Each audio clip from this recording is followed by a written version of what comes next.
I have something I want to say to all the white people who say I'm not responsible, I never owned a slave, and black people need to stop killing each other. Hear me out.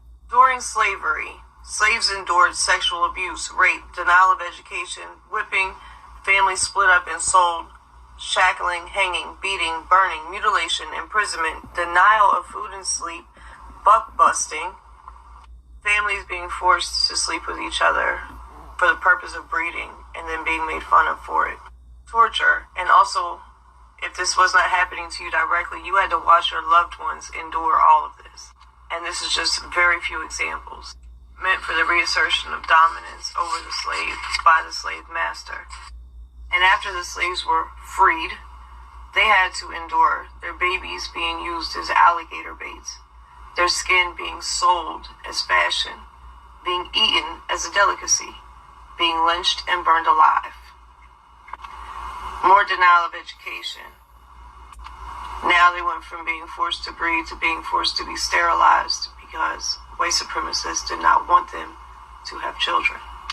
Sharecropping being just another form of slavery.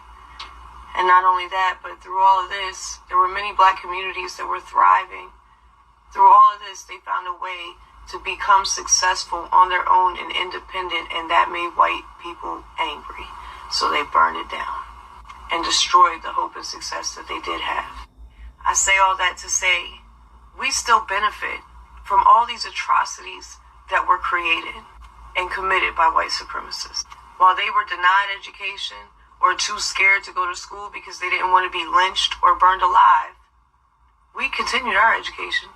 While they were denied generational wealth, we continued to gain generational wealth. While they were denied the ability to simply exist without fear of death or torture, we were happily thriving in our little front yards with our bikes and our bells.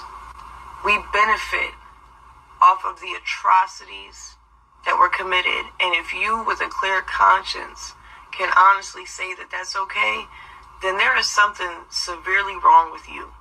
This is why I say we are responsible. Whether you like it or not, the sins of our fathers have fallen on our shoulders because we benefit from the atrocities. We benefit from the suffering and the torture of others. You have traumatized parents raising traumatized children in a traumatizing environment that we created through redlining, through PTSD, through trauma, generational trauma that we have not tried to help them heal through.